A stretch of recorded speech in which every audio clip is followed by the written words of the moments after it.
Et av de miljøer som preger hovedstaden sterkest studentenes. Helt siden Det Kongelige Fredriks Universitet ble innvidd, har de satt sitt preg på bylivet på mer enn en måte.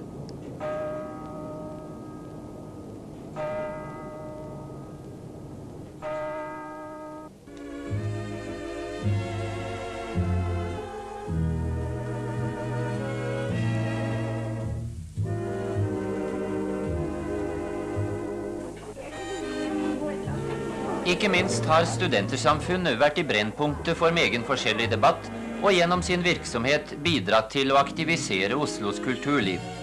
Og samfunnets virksomhet har spent over felter som er blitt til nytte og glede for mange flere av byens borgere enn vi aner.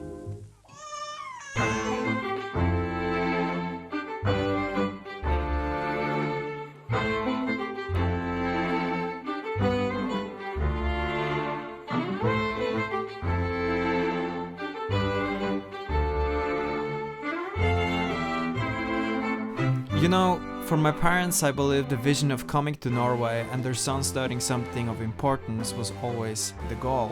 For me, at a certain age, I really started to feel the pressure of that. If that was real or not, it doesn't really matter now, but that's how I felt. That if I don't study something of importance after my parents moved to a different country to give me a better future, that what they did was a waste of time. They always worked, they tried to give me a better life, and accepting perhaps especially the discrimination that occurred in early 2000s in Norway. They came here with a lot of hope, and I felt that my task is to fill that hope by becoming a lawyer, that they could say that their choice of coming to Norway was the right one. It was really important to me that they felt that way, that they felt that they did not make a mistake, that flying with Norwegian airplane with a red nose was not a waste of time, that they can enjoy their 50s because of many things, but also because what they wanted from their son actually happened. This thought process really gave my life a destiny and a goal that I decided that I will either achieve or die trying. There was never anything in between. And now, very proudly, I can say that, well, we made it. But to achieve that goal, I truly had to lose myself first. This is what you'll get. This is what you'll get when you mess with love.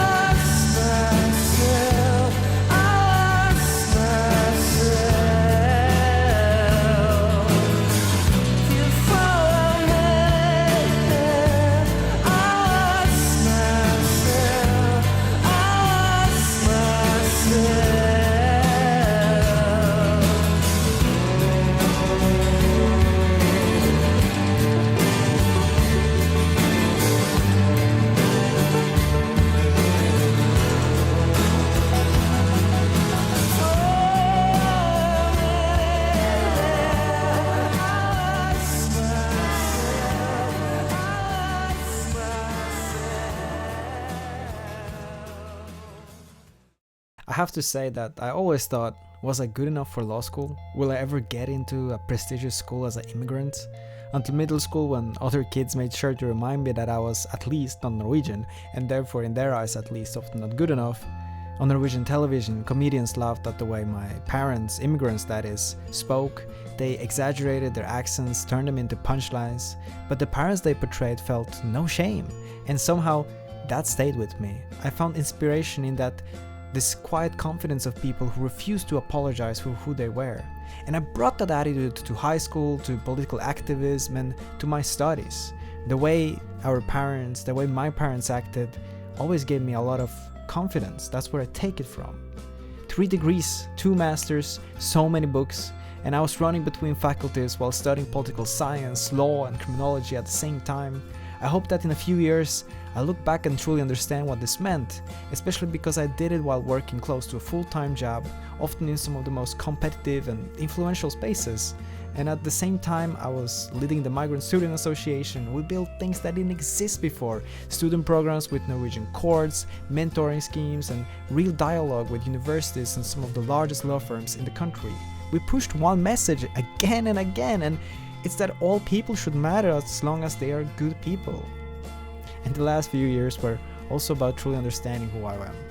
Always standing in between two worlds, art and academia. Should I be a lawyer or a filmmaker or a musician? The question, funny enough, I have still not answered. But I found incredible friends. I grew up with them. We saw more of the world.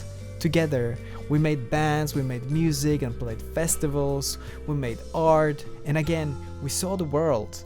And all of that together. Some of the most beautiful memories of my life came from those last 7 years. And somewhere in between, I also found love. I built a proper Gen Z family, 2 people, 2 cats, and a shared life.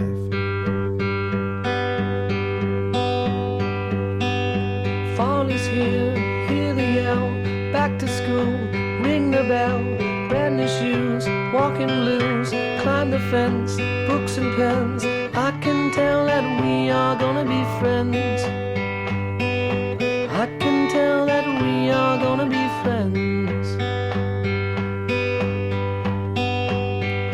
Walk with me, Susie Lee, through the park and by the tree. We will rest upon the ground and look at all the bugs we found. Safely walk to school without a sound.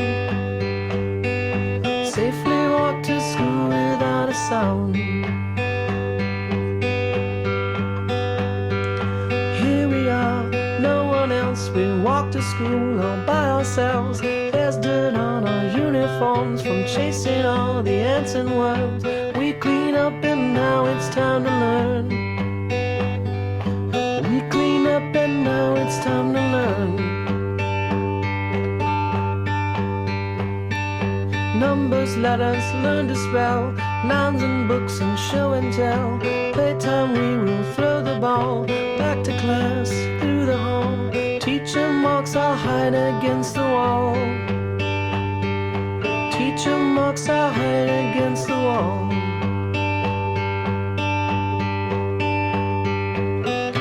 We don't notice any time pass.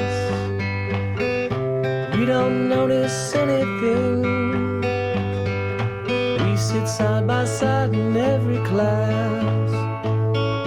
Teacher thinks that I sound funny, but she likes the way you sing. Tonight I'll dream while I'm in bed, when silly thoughts go through my head about the bugs and alphabet. And when I wake tomorrow I'll bet that you and I will walk together again.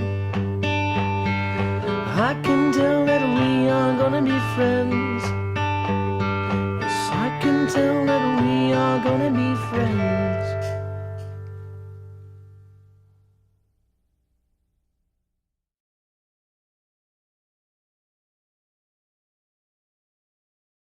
Now I'm in the beginning of a new chapter, trying to become the best attorney in town, however pretentious that sounds, preparing to pass the bar, dreaming of starting my own firm. Maybe I build one of the biggest law firms there is. Maybe I'll return to school and do a doctorate.